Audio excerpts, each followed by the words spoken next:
Senhor, nos dê sua graça e aumente a nossa fé, para assim alcançarmos as bênçãos prometidas por Ele em sua palavra. Amém.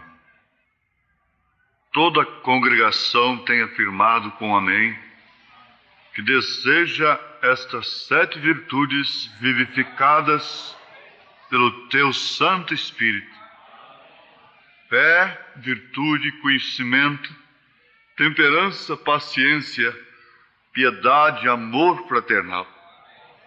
Só tu podes vivificar estas coisas na tua igreja, mesmo ela anelando tanto. Isto é importante, mas só tu podes fazê-lo, ó Pai. E nós estamos aqui esperando a vivificação de todas estas coisas em nossas vidas. Queremos ser verdadeiros cristãos que podem, de fato, tomarem o Senhor na palavra, nesta espada do Espírito, até aquele dia em que a Bíblia será fechada e não precisaremos mais deste livro, deste papel, porque ela tem se encarnado neste corpo místico do Senhor. E então esse corpo tem subido para a glória eterna. Que fará o mundo deste livro, Senhor? O que fizeram contigo, crucificaram-te.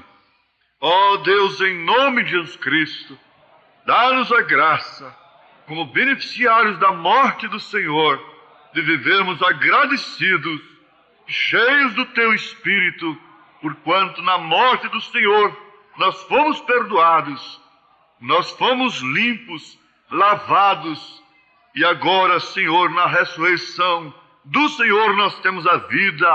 A promessa tem se cumprido e o Espírito Santo tem voltado no dia de Pentecostes e tem estado com a tua igreja desde então até aquele dia em que o Senhor tirará a tua noiva desta terra. No nome santo de Jesus Cristo, sela, Senhor, a nossa fé.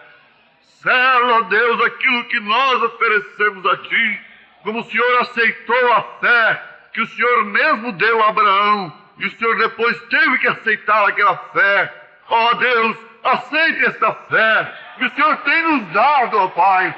No nome do Senhor Jesus Cristo, nós colocamos esses pedidos diante do Senhor, com alma, corpo e espírito, ó Deus.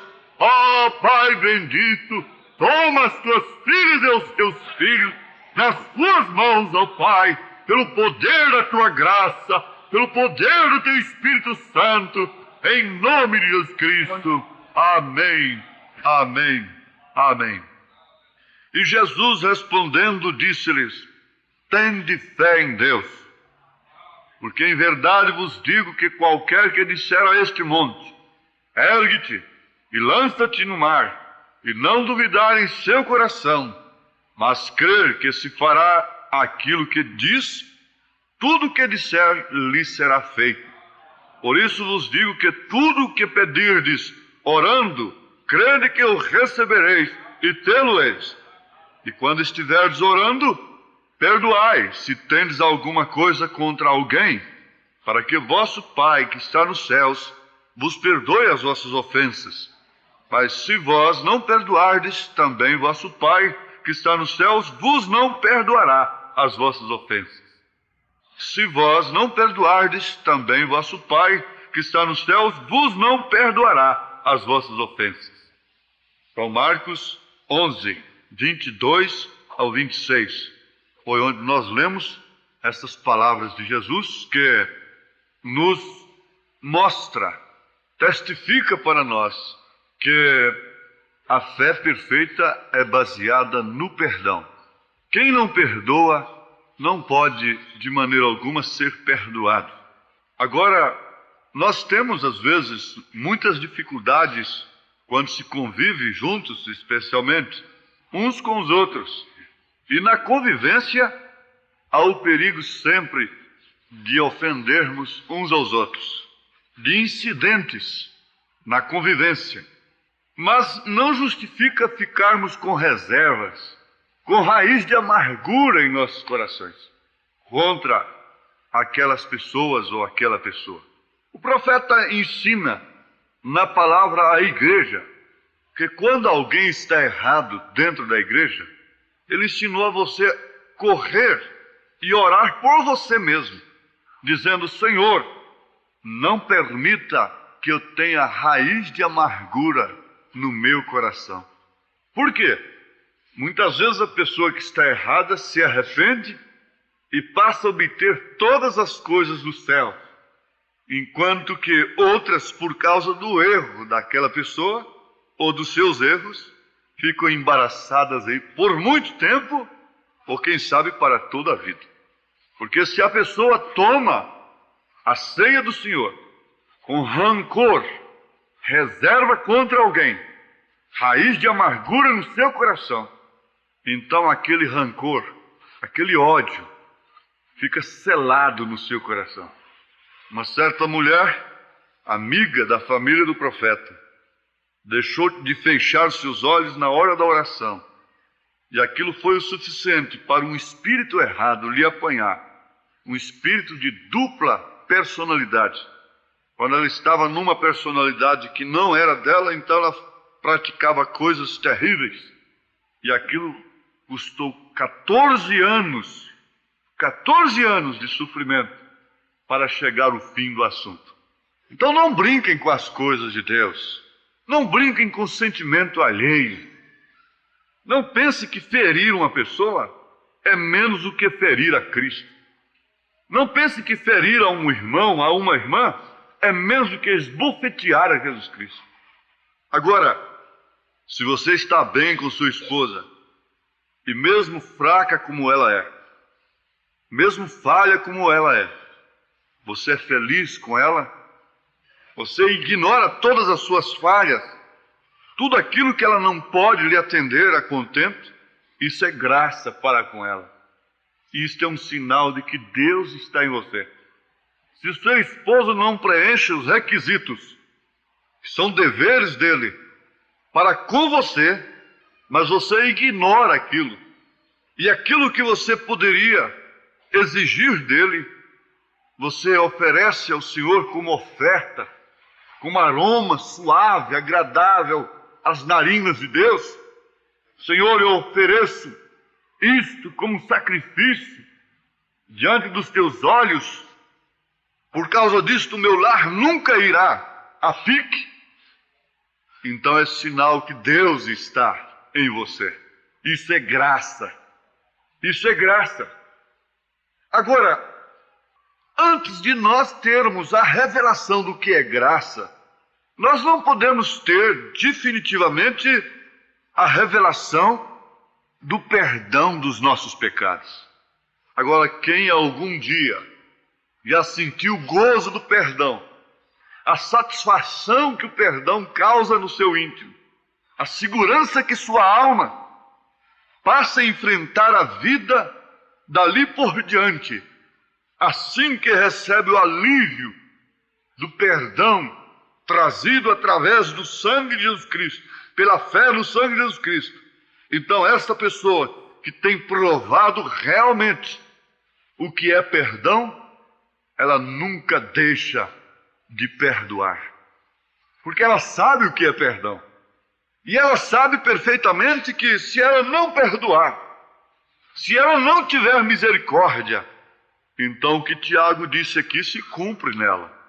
Vejamos, São Tiago disse, capítulo 2, versículo 13, porque o juízo será sem misericórdia sobre aquele que não fez misericórdia, e a misericórdia triunfa sobre o juízo.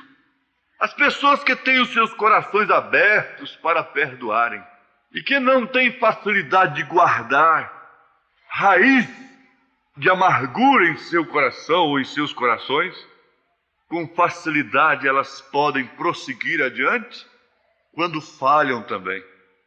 Jesus proferiu aquela parábola do credor incompassivo. Ele devia 1000 dinheiros ao seu senhor. Então aquele senhor disse: venha cá, toda a sua família vai ser vendida e agora você não vai ter mais liberdade. Você me paga ou então tudo que é seu será confiscado, em outras palavras, e você então perderá sua família e sua liberdade. Mas o que fez aquele devedor? Se ajoelhou desesperadamente aos pés daquele credor, daquele homem, daquele senhor a quem ele devia.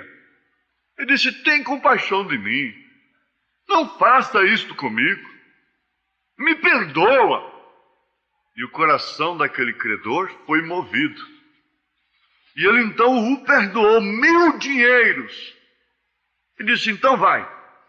Chegando lá na frente, ele encontrou um conservo seu, que lhe devia apenas 50 dinheiros, muito menos. Então esse homem começou a sujegá-lo de uma maneira impiedosa, a sujegá-lo de uma maneira anticristã. Disse: me paga, porque se você não me pagar, você não pode seguir adiante. E aquele credor se humilhava. Então os seus conservos, vendo aquilo, foi àquele senhor e disse: tu não perdoastes a fulano 1000 dinheiros? Sim, perfeitamente. E agora como ele está sujegando, sacrificando, castigando aquele companheiro nosso que lhe deve apenas 50 dinheiros. Ele disse: chama aquele homem aqui. E vocês conhecem o resultado daquilo. Irmãos, eu não tenho isto aqui anotado. O Espírito veio nisto aqui agora e me fez lembrar destas coisas. Está me fazendo falar isto, porque enquanto cantava, me veio ao coração: se eu estou feliz com a minha esposa, se eu estou bem com a minha esposa, eu estou bem com Deus. Se eu não estou bem com a minha esposa, eu não estou bem com Deus. Se eu não estou bem com meu irmão, eu não estou bem com Deus. Se eu não estou bem com meu irmão, a quem eu posso ver.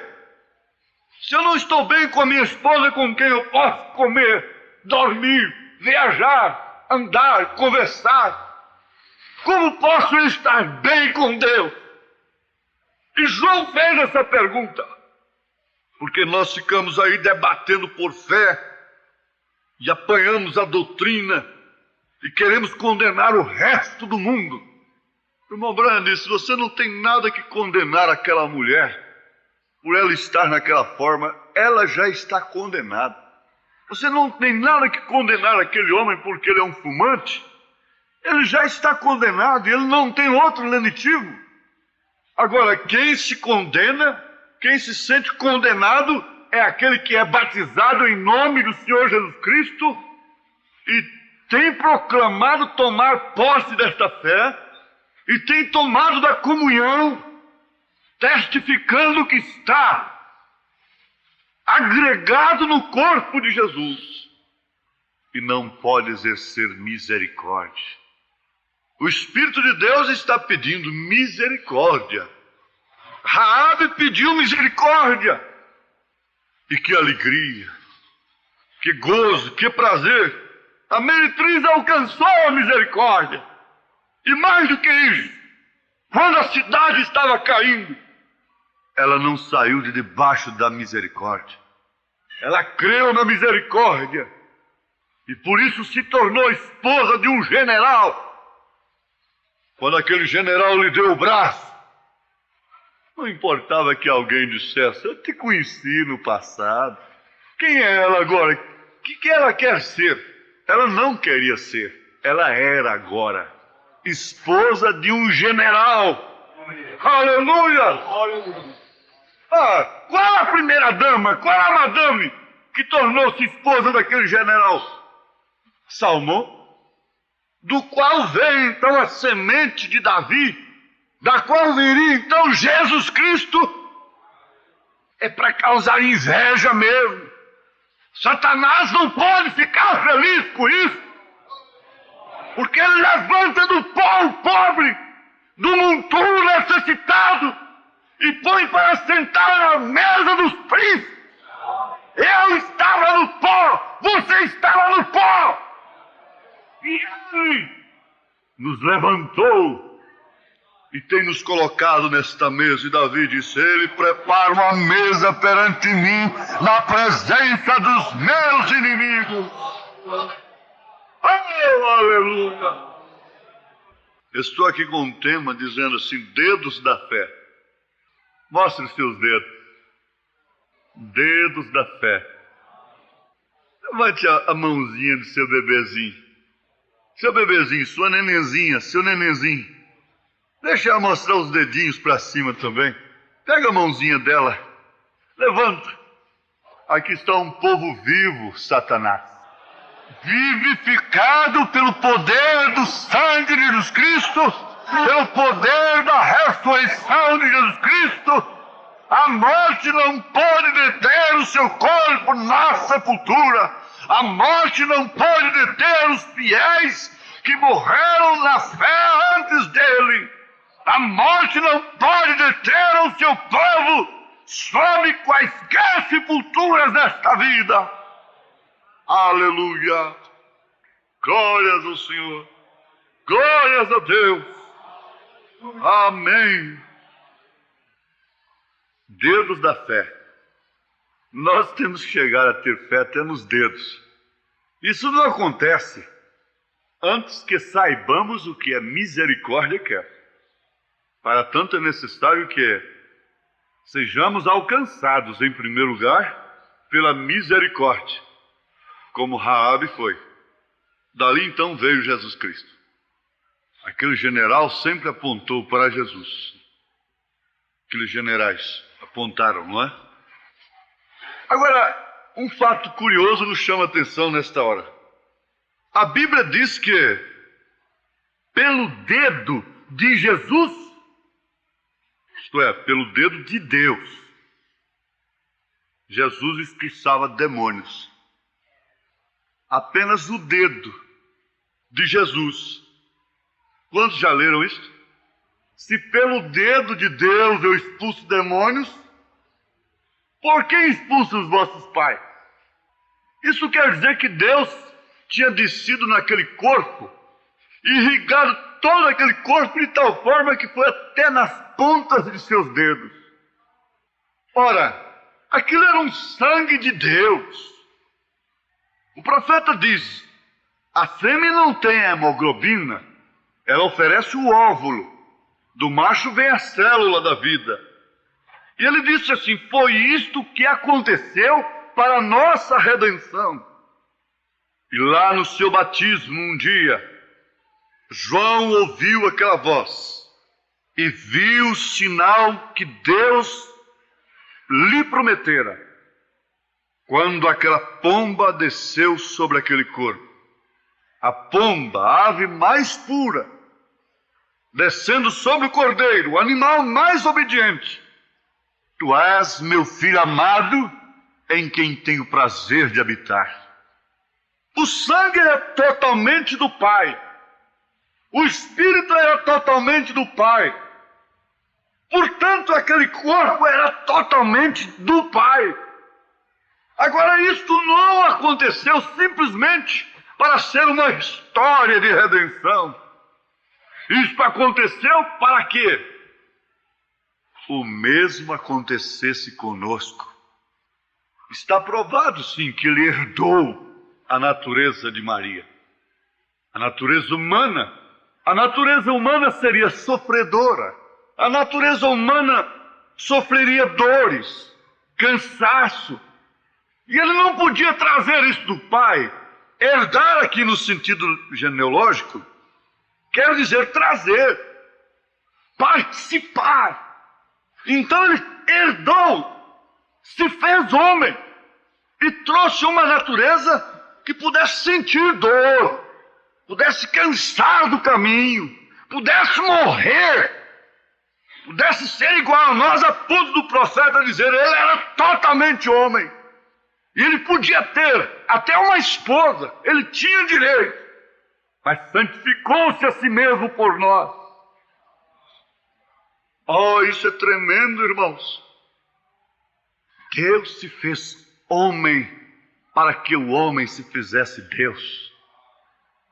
Não foi para outro fim. Então Pedro disse: agora nós nos tornamos participantes da natureza divina. Quer dizer, herdeiros, co-herdeiros com Cristo. E chega ao ponto do homem e da mulher crer que tudo que ele é, tudo que ela é Deus, é de Deus, é para Deus. Até as pontas dos dedos. As irmãs levantem as suas mãos, por favor, com as unhas para cá. Eu não vejo nenhuma unha vermelha aqui. Até as pontas dos dedos. Expulsa o demônio. Expulsa o demônio de Jezabel das suas unhas. Oh, aleluia, glória a Deus. E esse é o grande mistério de Cristo em você. O profeta diz assim: ocupando cada fibra do seu corpo, cada átomo, cada célula. Você sabe que a maior arma do mundo, que amedronta as nações, que põe em pânico os povos, a maior ameaça para o mundo é a bomba atômica. Mas ela é tão grande, então deve ser tirada de alguma coisa muito grande também, porque ela é tão poderosa. Não, é um pequeno átomo.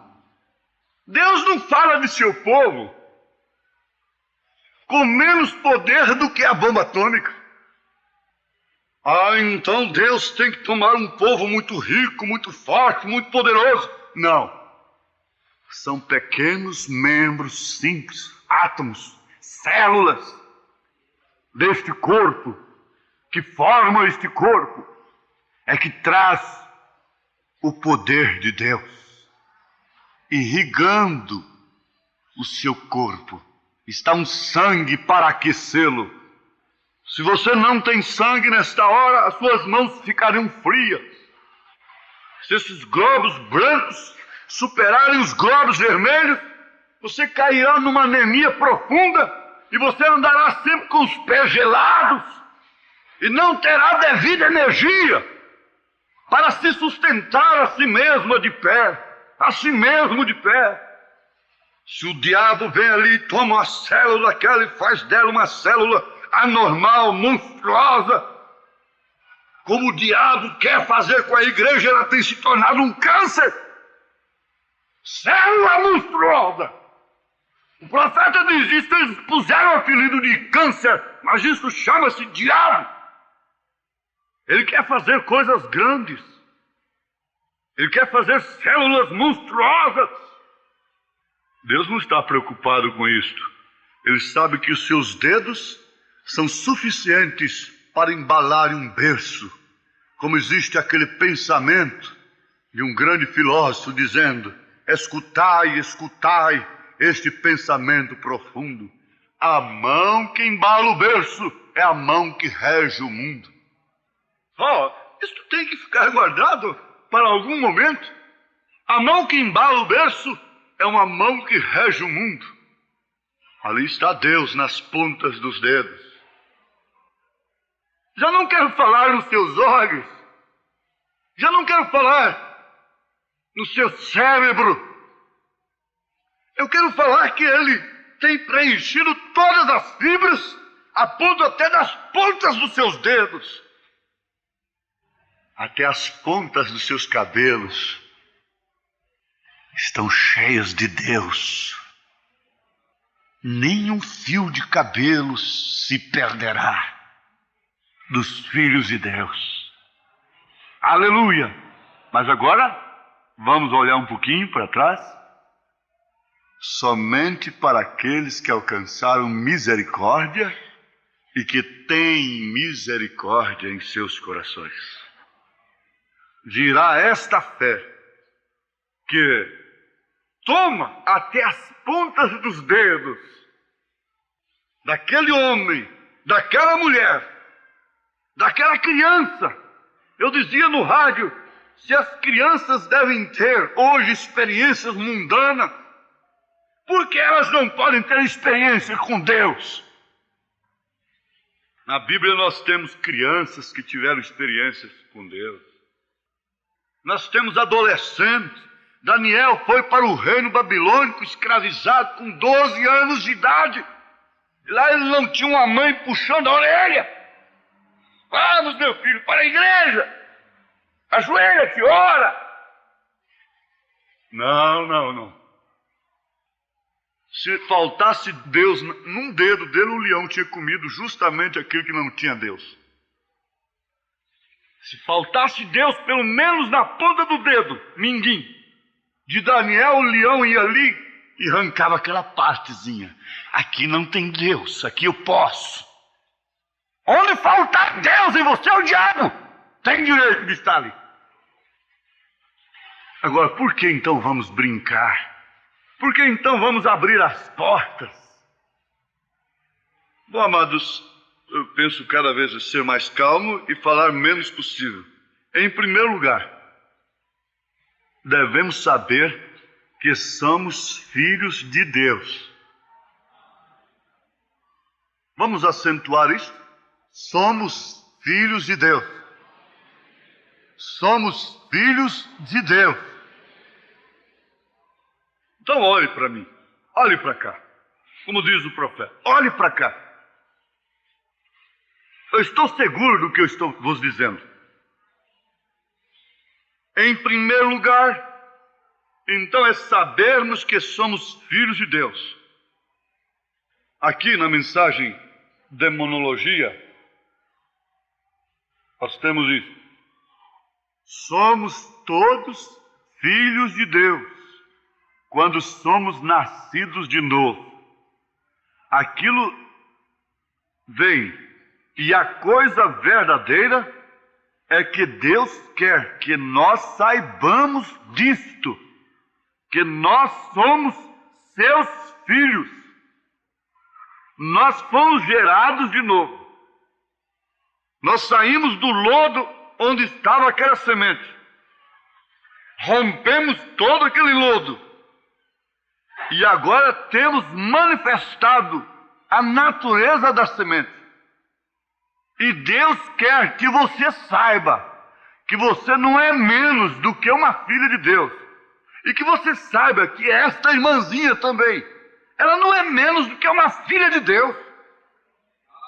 Deus quer que você saiba que você é um filho de Deus. Mas também que aquele irmão que falhou é também um filho de Deus. Caso contrário, você não pode chamá-lo de irmão. Irmão. Irmãos são aqueles que são filhos do mesmo pai. Não propriamente da mesma mãe, mas do mesmo pai. Do mesmo pai. Somos irmãos? Somos irmãos? Você tem uma irmã ao seu lado? Você tem um irmão ao seu lado?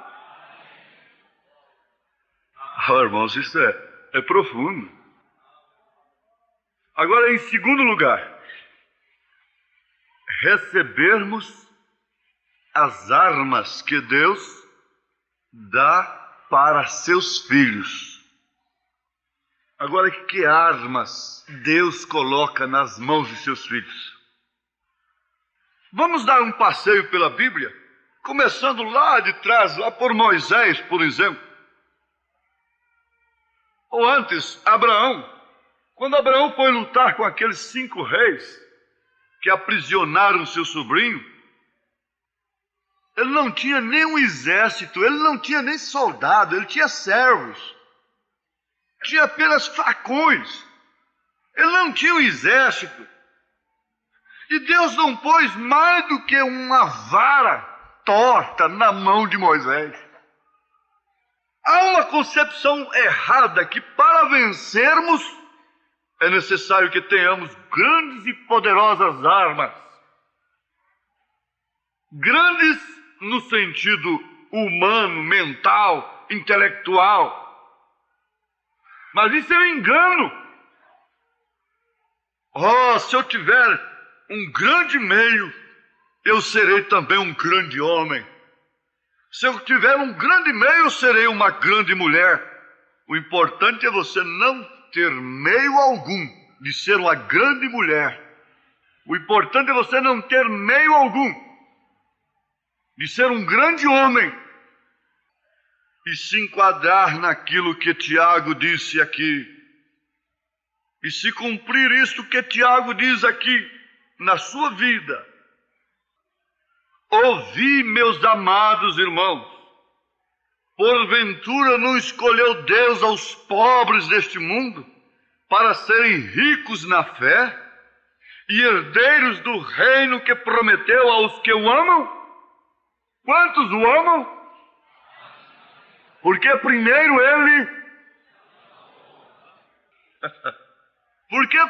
ele me amou. Ele nos amou. Por isso nós o amamos.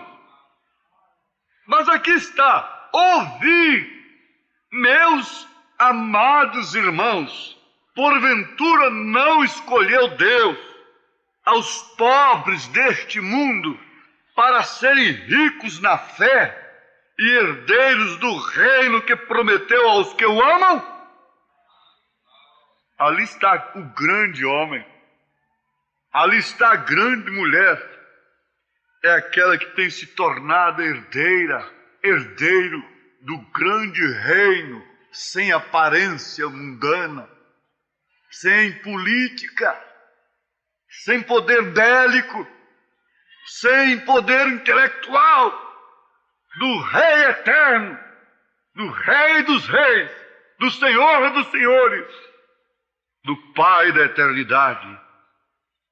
Agora, ele equipa, ele arma o seu povo com arma que somente ele pode nos dar.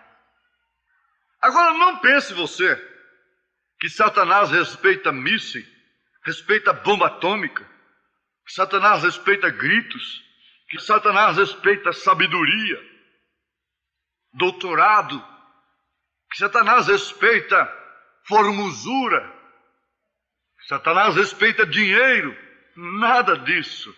Pelo contrário, todas estas coisas têm se tornado armas dele. Uma só e única coisa o diabo é obrigado a respeitar numa pessoa: é Cristo. Aleluia! Um dia ele tentou a esse Cristo e levou um choque como que 10.000 volts. E ele sabe se você tem esse Cristo ou não. Ele sabe se você tem o sinal ou não, se tem o Espírito Santo ou não. E ele não pode tocar em você, não pode penetrar em sua alma, porque ele sabe que vai tomar um choque. Porque ali existe um poder muito maior do que ele, do que todos os poderes da terra. Jesus disse: todo poder me é dado nos céus e na terra. Mas ele nunca subiu num palácio a não ser para ser julgado. Agora está aqui, irmãos. Vamos aprender um pouquinho sobre esta arma que Deus dá para os seus filhos manejar. Em Efésios capítulo 6, a partir do verso 10, está escrito: no demais, irmãos meus, fortalecei-vos no Senhor e na força do seu poder. Revesti-vos de toda a armadura de Deus, para que possais estar firmes contra as astutas ciladas do diabo. Porque não temos que lutar contra a carne e sangue, mas sim contra os principados, contra as potestades, contra os príncipes das trevas deste século, contra as hostes espirituais da maldade nos lugares celestiais. Portanto, tomai toda a armadura de Deus, para que possais resistir no dia mau, e havendo feito tudo, ficar firmes. Estai, pois, firmes, tendo cingidos os vossos lombos com a verdade, e vestida a couraça da justiça, ele já está falando em arma, em armadura, e calçados os pés na preparação do evangelho da paz, tomando sobretudo o escudo da fé, com o qual podereis apagar todos os dardos inflamados do maligno. Tomai também o capacete da salvação e a espada do Espírito, que é a palavra de Deus. Deus dá estas armas para os seus filhos, mas o profeta disse que esses filhos têm que ser treinados. Eles têm que treinar com estas armas. Todo atirador treina o alvo. Ele tem que treinar, praticar o tiro, até acertar no alvo.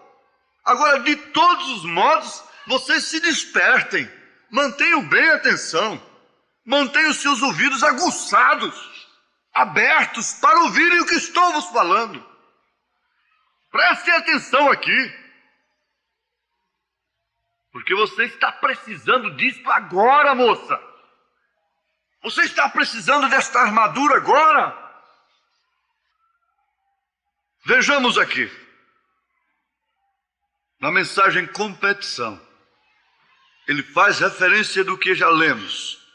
Efésios capítulo 6, versículo 12. E somente por alguns poucos momentos, agora, por coragem.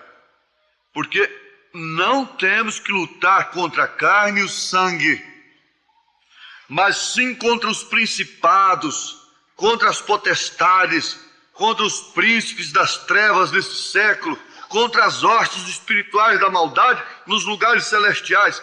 Ele disse, todos os dias eu tenho que vencer o diabo. Todos os dias ele tinha uma luta com o diabo. Agora, quando está se falando de armadura, qual é a pessoa que não quer? Desde que essa armadura é obtida pelo que se ouve, porque a fé vem pelo ouvir esta palavra de Deus que você está ouvindo. E como você pode tomá-la em seu coração? Se seu coração não está ansioso para tomar cada palavra que você está ouvindo, tome a Deus em sua palavra. Agora, pare um momento. Eu ouvi de um médico que ficou cego de um olho, porque desobedeceu à ciência, à orientação científica em relação ao método de olhar um eclipse. E ele olhou, olhos nus, por 5 segundos apenas, e ele ficou cego. Ele estava curioso. Ele desejava tanto a ver o eclipse, que chegou a perder uma vista, um olho. Isso é interesse. Você sabe que o diabo trabalha com as pessoas, diz o profeta, até numa criança, para você não tomar determinadas coisas na igreja. E ele poderá fazer um barulho ali fora nesta hora, para todo mundo voltar a atenção para lá. O homem pode, a mulher pode estar despercebida em relação às astutas ciladas do diabo e se esquece de que ele está dentro de sua casa, que ele entra na reunião dos santos. Então a armadura é justamente para você se aperceber em relação às suas astutas ciladas. Ninguém constrói uma casa de uma vez, tem que pôr tijolo sobre tijolo. E Satanás não faz suas cercas, suas muralhas em torno de uma pessoa de uma vez. Ele vai pôr um tijolinho hoje, outro tijolinho amanhã, outro tijolinho amanhã, e depois, e assim por diante. Mas Deus tem armado o seu povo, especialmente com visão, com conhecimento. Fé, virtude, conhecimento, sabedoria do alto, para conhecer as astutas ciladas do diabo. Vou mostrar para você que quem não crê no diabo não crê em Deus. Quem diz que o diabo não existe é o mesmo que ele dizer que Deus não existe.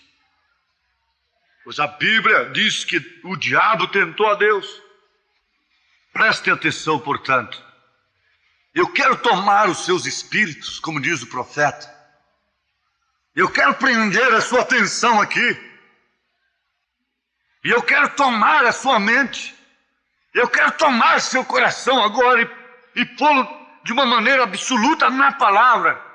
O meu esforço nesta hora, e eu creio que há algumas pessoas orando por isso. Ossos espirituais da maldade nos lugares celestiais. Eu gostaria de tirar daquilo uns poucos 10 ou 15 minutos de contexto, ou texto, ou melhor, eu quero chamar isto de a competição. A competição é uma prova de força. E nós, onde temos a prova de força, nós costumávamos ter, o índio usava fazer uma fogueira, e eles colocariam tantos homens neste final da corda e tantos naquele final. Para esclarecer melhor, um grupo de índios pegava numa ponta da corda, num lado, e o outro pegava na outra ponta, do outro lado. Prestem atenção. O cabo de guerra, a competição de força, puxaria o grupo que estava perdendo sobre o fogo, porque eles tinham uma fogueira no meio. Do lado um grupo de índios, do outro lado outro grupo, segurando uma corda. O que tivesse mais força puxava aquele grupo para o meio da fogueira, para dentro da fogueira. Isso já te explicou muita coisa, não já? Se ele tiver mais força, ele te puxa. Ele te puxa para dentro da fogueira. E agora sabemos que há muitas coisas e poderíamos basear nisso por uns poucos minutos sobre a competição, mas eu quero falar rapidamente por esses minutos a respeito da maior competição que há. Esta é entre a igreja e Satanás. Aquela grande força de Satanás. E queremos falar sobre a grande força de Deus em sua igreja. Agora, esta grande competição tem seguido por muitos anos. Ela começou nos céus. E Satanás foi chutado para a terra. Então ele se torna um inimigo para o povo de Deus. Não pense outra coisa não. Ele é inimigo capital. E desde então ele tem usado toda a sua força e sua estratégia para tentar puxar o povo de Deus sobre as fogueiras. Dentro de suas fogueiras. E sabemos que quem tem o maior poder é Deus. Deus tem o maior poder, não eu, não você. Se você visse ali uma grande fogueira acesa, você, se pensasse de cair lá dentro, você recuaria de todas as maneiras e não quer passar nem lá perto.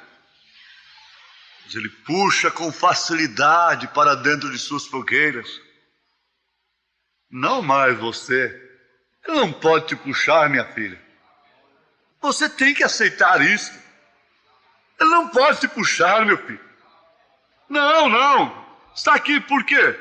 Esse Deus que você tem até nos dedos é maior do que ele.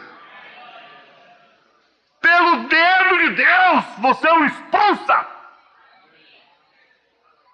E Deus, quando ele deu seu povo a melhor coisa que ele pôde combater Satanás, qual foi? Qual foi? Um grande conhecimento teológico acerca dele próprio, grandes catedrais, muito dinheiro, muitos programas de rádio, televisão e não sei mais o que, e grandes monumentos. Foi sua palavra. Foi o quê? Todos têm voz? Foi o quê? Agora, porque a palavra é Deus, então ele deu a si mesmo para a sua igreja noiva. Ele deu a si mesmo para você. E quem é mais forte que Deus? E Deus está até nos seus dedos. Então a palavra é Deus. E a palavra se torna nossa força.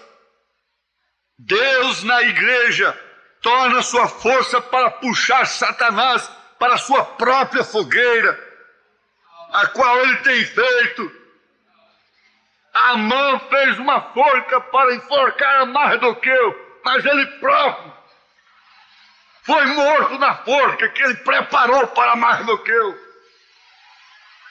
Satanás tem preparado uma fogueira para a noiva de Cristo, mas quem vai ser lançado nela é ele próprio, porque essa noiva tem o noivo em si, tem a palavra em si, tem Deus em si, até nas pontas dos dedos. Aleluia. E a luta prossegue. Não pense que você não vai precisar disto aqui logo ao sair aí. Ou se você não está precisando disto aqui agora, aqui dentro.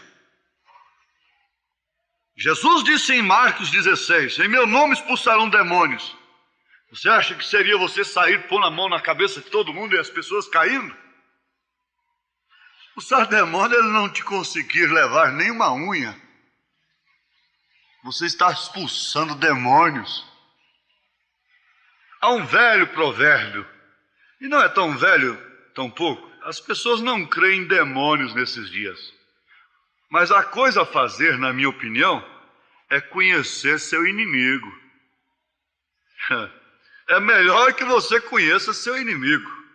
E conhecer seu inimigo e treinar para a competição que você irá ter quando você o encontrar. Porque você irá encontrá-lo. Ouviu, mocinha? A mamãe já está te treinando. Porque a mamãe sabe que você vai ter que enfrentar o diabo. Já vive ao seu redor procurando injetar seu veneno na sua mente, marcar a sua testa. Você irá encontrá-lo e conhecê-lo, conhecer seu inimigo, saber o que é sua força. Então, treinar para essa competição para quando você o encontrar. Pois uma coisa é certa, você o encontrará. Então treine você para a competição. Treinando para a competição é simplesmente como um boxeador. Seu inimigo, o qual ele irá encontrar lá fora em uma competição para lutar, geralmente conhece a astúcia de seu adversário. Ele estuda seu adversário, ele estuda seus golpes, sabe onde ele luta e se inclina para a frente ou esquiva-se, luta com a mão direita ou com a mão esquerda. Ele estuda tudo isto.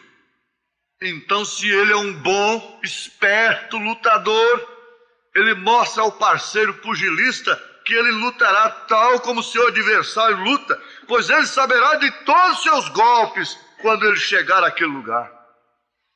Não é o que uma mãe faz com sua filhinha, com seu filhinho? Não é isto? Não é o que você está fazendo? Não é isso que é o dever dos pais? Os pais não vivem para outra coisa. E eu penso que isto é uma boa coisa, muito boa para os cristãos fazerem. Isto é correto. E agora, se você quiser começar a treinar, vejam, isto é uma boa coisa para os cristãos fazerem. Isso é correto. Então comece com João 3,16, a lei áurea. Você sabe o que é? Porque Deus amou o mundo de tal maneira que deu seu Filho unigênito para que todo aquele que nele crê não pereça, mas tenha vida eterna. Vocês sabem, e muitos dizem hoje que não há tal coisa como o diabo. Eles creem que é apenas um simples pensamento. Eles creem nisto, que diabo é apenas um pensamento mau. E há pessoas que creem que o Espírito Santo é um bom pensamento. Então o diabo é um mau pensamento e o Espírito Santo é um bom pensamento. Parece que até soa muito bem, não é? Mas se você observar quando a Bíblia fala sobre o Espírito Santo, ela diz, quando o Espírito Santo vier, e ele é um pronome pessoal, vem? Então ele é uma pessoa, e o diabo é uma pessoa. E demônios são pessoas. Sim, eles são demônios. E eles vêm de várias maneiras. Mas eles pensam que aquilo é uma ideia antiquada. E ele próprio põe essas coisas na mente das pessoas. Que não existe coisa como o diabo. Mas ele é uma pessoa. Ele não tem um corpo como o nosso. Mas ele se encarna. Como se encarnou na serpente lá no Éden. Enganou a Eva. Injetou a sua semente maligna no ventre de Eva, que foi Caim. E uma semente original de Deus nunca cometeria tal coisa. E ele não pode derrubar diretamente o produto original de Deus, que foi Adão. Ele teve que ir ao produto secundário, que foi a mulher, Eva. Por isso ela tem que reconhecer que ela nunca pode ser igual ao homem. Já é uma perversão, já é uma astuta cilada do diabo. Colocá-la acima do homem, dar-lhe mais inteligência, mais sabedoria, mais disposição e tudo mais. Isso já é um golpe de Satanás. Ela é um subproduto. Porque Deus não pegou um monte de barro aqui e fez Adão e outros fez Eva. Não, ele fez somente Adão. E diz a Bíblia que Adão era macho e fêmea, quer dizer, estava tudo nele. Tudo nele. E a mulher foi tirada de Adão, como a igreja foi tirada do lado de Cristo, a verdadeira igreja. Deus adormeceu Adão e tirou a Eva. Ele adormeceu a Cristo no Calvário e tirou esta igreja resgatada, lavada e redimida no seu sangue. Glória a Deus. Então, quantas vezes ele vem e conversa com a gente, e fala com a gente, e faz propostas para a gente. Mas certa feita, eu estava em Brasília, morando em Brasília ainda na minha casa, e mesmo chegando cansado do trabalho, eu tinha o costume de orar até tarde. Orava até tarde. E me lembro uma vez que ele chegou pelo vitrô.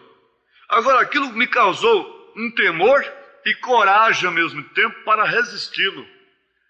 E eu pude enfrentá-lo com a coragem de Deus mesmo. Agora, isso foi uma coisa que não me tentou de maneira alguma. E se ele aparece para a pessoa da maneira que ele é, essa pessoa faz a se aproximar mais de Deus. Estou me referindo aos crentes. Mas às vezes piores que ele tem chegado para me tentar, você sabe quais são. É usando uma mulher, é usando dinheiro, é usando um homem, é usando o quê?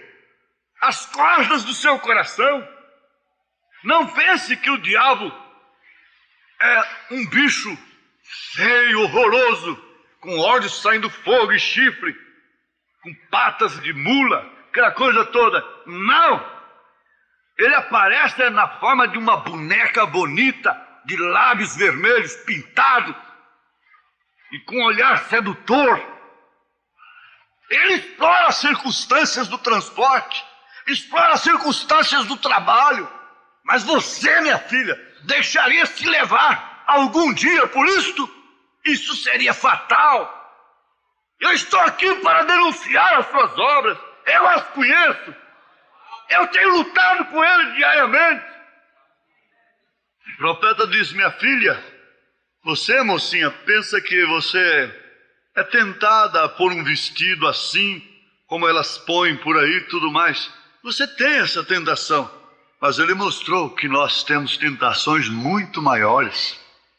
Se ele derruba uma pequena árvore como você, ele não estraga uma obra. Mas se ele derruba um homem que está na frente de uma obra, ele estraga toda aquela obra. Sempre lá na guerra dos reis, eles queriam alvejar sempre o rei, o que estava na frente. Porque se pegasse o rei, então todo o exército restante estaria derrotado. Agora havia os soldados que sabiam disso. procuravam guardar daqui e dali, com compreensão, com oração. Há soldados dessa maneira, que ao invés de estar jogando carga, que ao invés de estar jogando setas, que ao invés de estar jogando dardos inflamados, acusações, isso é para o inimigo. É tempo do povo conhecer o que é, como filhos de Deus, e que Deus tem descido nesse corpo e tem preenchido cada fibra até as pontas dos seus dedos. Aleluia! Dedos da fé. Levantem seus dedos mais uma vez, não canse nisso. Aleluia! Glórias ao Senhor! Glória ao Senhor Jesus! Câncer maligno, vai embora! Demônios malignos, doenças malignas, mente ocupada por uma coisa que você não quer, não aceita, mente com um homem na sua mente, um homem que não é seu marido, mente com uma mulher que não é sua esposa, ali trabalhando dia e noite. Oh, ele é uma pessoa, sim, ele é uma pessoa. Por isso ele terá que ser jogado no lago de fogo. Se ele não fosse uma pessoa, a Bíblia não diria que ele será lançado no lago de fogo. Como se pode lançar pensamento apenas no lago de fogo? Agora, ele inspira pensamentos, como também o Espírito Santo inspira pensamentos. E isto é certo. Habita um pensamento em mim, que Cristo é meu Salvador, que o sangue de Jesus está em mim. Porque esse que está em mim pensa assim, crê assim, essa é sua mente, é o Espírito Santo, está em você, está nesta noite, irrigando o seu corpo, o seu coração está palpitando, o sangue está purificando o sangue, ele passa por infecções, ele passa por coisas assim no seu corpo, você pensa que não tem, mas tem, há pus no seu corpo. Há coisas assim, há uma parte lá dentro nos seus órgãos e qualquer coisa assim. E quando esse sangue vem e passa pelo coração, ele purifica seu sangue e ele volta puro novamente lá para combater aquela infecção, para te dar vida, para irrigar o seu corpo. E aqui está o Espírito de Deus, a bomba de Deus, o Espírito Santo, purificando você nesta noite, para passar por essas infecções aí. É o sangue de Deus, é Deus em você, Cristo em você, até as pontas do dedo. Não há nenhuma trégua para Ele. As portas estão fechadas para Ele. Esse povo está selado com o selo de Deus. É uma marca de Deus, é a marca do Espírito Santo, é a marca do Senhor Jesus. Tira, Satanás, sua mão imunda na propriedade de Deus. Se liberte, minha filha, nesta noite. Se liberte, meu filho, nesta noite. Oh, que glória. Bom, irmãos, Davi treinou com a arma que ele tinha. Ele precisava ter um tiro muito certo. Aquele gigante tinha um capacete e deixava apenas uma brechazinha assim na testa para ventilar, um buraquinho aqui, ó, para ventilar sua cabeça. E ele era tão enorme como ninguém pensa. Mas o que aconteceu? Davi sabia atirar. A arma não era grande, a arma era pequena, a arma era desprezível, a arma era simples. E ele, todo bem armado, não falando do seu tamanho, desproporcional ao de Davi. O problema fica tão grande que parece uma montanha. A vida fica tão difícil. Parece que você não pode dar um passo adiante como uma cristã, como um cristão. E você chega a pensar, desta vez, Senhor, eu me sucumbo. Mas na próxima reunião você está aqui dando glórias a Deus. Aleluia! Na próxima reunião você está aqui dando glórias ao Senhor. Na verdade, machucada, cansada, braços cansados, mente cansada, corpo cansado. Na próxima reunião você está aqui. Estou aqui, Senhor, presente. Meus dedos estão aqui. Ainda posso levantar meus dedos. Ainda posso mostrar meus dedos. Aleluia. Glórias ao Senhor. Amém. A arma de Saul não serviu para Davi. Davi não tinha treinamento com aquelas coisas. Eu creio que com o Deus que Davi tinha e com aquelas armas de Saul, Golias seria derrotado. Mas Davi não tinha treinamento com aquelas armas. Não tinha, absolutamente. Ele só entendia de uma funda, um estilingue que tem que girar, girar, girar, girar e lançar a pedra. É questão de tato apenas. É como essas pessoas que atiram de revólver. Os bons atiradores não fazem pontaria. Eles atiram no tato, através do tato. Aquilo eu creio que é uma arma assim, que mais é questão de tato. Como fazer pontaria? Se está aqui girando, girando com a pedrinha no meio ali até fazer isso. Mas foi justamente no ventilador do Golias. Aleluia! Não errou, porque havia fé nos seus dedos. 5 dedos, girando uma pedrinha. Essa pedra é Cristo. Cristo nos dedos de Davi. Cristo nos seus dedos. Jesus deu tanto valor a estas mãos, a estes dedos, que disse: e porão as mãos sobre os enfermos e os curarão. Oh, glória! Creia nas suas mãos, mãos trabalhadoras, mãos puras, dedos da fé. Aleluia! Sim, como saberei então que estou armado com esta armadura de Deus? Irmão, você já tem experimentado ela. Há aqui irmãs que sabem disso, que eu as tenho experimentado e colocado em ação. E eu estou olhando para irmãs que eu sei que elas têm lutado com estas armas.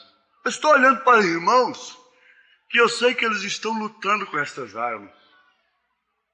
Para começar, você não estaria aqui nesta noite dizendo amém a toda a palavra de Deus se você não tivesse essa armadura.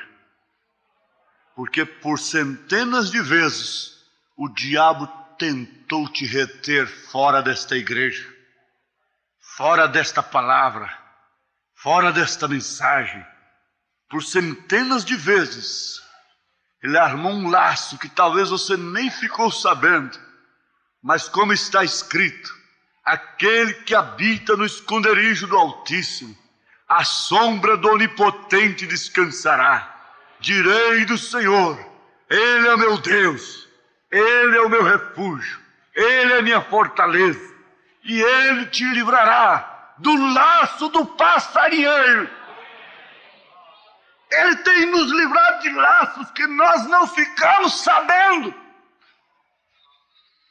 que estavam armados para nós. Sabiam disto? Sim, amados. Apenas esta parte aqui, para resumir. Quando você tem feito tudo que deveria fazer, vocês veem, nós estamos numa competição. A irmã lá fora está numa competição para ouvir cada palavra, para não perder nenhuma palavra. Moisés, mostre-me um sinal, disse Faraó. Então Moisés lançou sua vara e tornou uma serpente. Agora Faraó disse que é truque tão comum e fácil. Aproxima-te um pouco. James e Jambres, venham aqui. Lance suas varas. Eu quero mostrar para Moisés que vocês têm poder também nos dedos. Vocês também têm poder nas mãos. Vem ele com esse truque aqui tão barato para mim. Eles tinham que resistir ao profeta de Deus, como tem que resistir a você. Você é o profeta de Deus agora, porque o espírito do profeta de Deus está em você. Você é a profetisa da sua vida, porque o Espírito Santo está em você. A unção do Santo está em você. E se isso não fosse verdade, como ele poderia ordenar o seu caminho, ordenar o seu casamento, ordenar o seu namoro, ordenar a sua vida? Não é sugestão. Se depois de tanto batalhar, depois de tanto enfrentarmos o mundo, isso não fosse verdade, nós seríamos os mais miseráveis dos homens. Enquanto batistas, presbiterianos, pentecostais, católicos estão aí crendo que vão para os céus, nadando à vontade, vestindo-se à vontade, fumando, bebendo, esperando os céus. Nós sacrificamos os nossos direitos, coisas que amamos e que são lícitas, mas sacrificamos tudo para chegarmos a esta altura sem convicção de que isto é verdade, de que o Espírito estava nesse homem, está em nós. Amém. Aleluia. É o Espírito de Cristo, é o Espírito Santo. Ele tinha Deus até as pontas dos seus dedos. Você não precisa de Deus para fazer mais do que uma mãe de família tem que fazer. Você não precisa de Deus para fazer mais do que um pai de família tem que fazer. A quem mais é dado, mais é exigido. Então, Faraó chamou os dois, felizardos, bem-aventurados, que ficariam registrados nas Escrituras como aqueles que resistiram ao profeta Moisés, fazendo as mesmas coisas que ele fez. As lançaram. Quando eles lançaram suas varas, que saíram dos seus dedos, também elas se converteram em serpentes. Há tantas mães aí no mundo que às vezes têm até mais habilidade, não é? A coisa está assim. Agora tu, um mago simples, vens aqui ante mim, disse Faraó, um egípcio, um faraó do Egito, e tu vens com teus truques tão insensatos, teus enganos, lendo as mentes. Você já sabe de que está falando. Eles falavam isso do profeta. Ele disse assim: você sabe o que eu quero dizer. Oxalá o entenda. Telepatia mental, porque ele contava a vida das pessoas. Agora, quantas vidas já foram reveladas aqui nesta noite pela palavra? Ele disse: a palavra discerne pensamentos, intenções dos corações. Você vai dizer: o pastor falou aquilo propositalmente. Isso é o diabo falando na sua mente. Eu não tomei nada de propósito aqui nesta noite. Eu não preciso chamar Deus como minha testemunha, porque vocês creem em mim. Diz o profeta assim. Aleluia! Vem aqui com essas coisas, pois nós podemos fazer as mesmas coisas. Então ali estava a competição, o grande desafio da hora, o grande desafio do momento. Deus estava desafiado. Então Moisés devia ficar desmoralizado, preocupado, irmãs chorando ali por ele. Não. Agora Moisés não disse: Faraó majestoso, perdoe-me, eu serei teu escravo. Não é porque um espírito te cerca ali, irmão, e fala alguma coisa que você vai ficar... Muitas vezes chega um espírito errado para falar coisas certas para a gente. E de todos os modos ele vai se garbar que foi ele quem te corrigiu. É um espírito errado, falando coisas certas. Ele falou coisas certas para Eva. Agora aqui está a coisa. Oh, Faraó majestoso, perdoe-me, eu serei teu escravo. Não, senhor. Moisés se pôs firme, correto, firme, não teve dúvidas. Estamos diante de um desafio, mas estamos firmes. Você pode se pôr de pé? Pode se pôr de pé? Senhor, estou firme na tua palavra. Oh, aleluia! Senhor, estou firme. Não tenho dúvidas, porque o Senhor tirou todas as dúvidas do meu coração. Deus lhe disse: fique quieto, fique quieto, fique quieto. Vou te mostrar algo. Agora o profeta disse: quando você tem feito exatamente como ele tem dito, e parece que tudo tem falhado. Bom, eu fui batizado em nome do Senhor Jesus Cristo, porque ele disse que é para ser batizado no seu nome. Sou dizimista fiel, obedeço nas vestes. Na minha conduta com as pessoas, eu não vivo tratando-as descaridosamente. Eu procuro mostrar a mansidão de Cristo em todos os problemas da minha vida. Nessa batalha do casamento, eu tenho crido que meu Deus pode. Mas, se Ele não me der, também eu não vou apanhando o primeiro que aparecer. A primeira que aparecer. Eu sei onde estou parada. Sei aonde estou parado. Quando você tem feito exatamente como Ele tem dito, e parece que tudo tem falhado, fique firme. Tenha paciência. Tenha paciência. Fique firme. E você sentirá um calor nos seus dedos. Há sangue em você. Há vida em você. Seu coração está palpitando. Há Deus em você. Há Deus em você.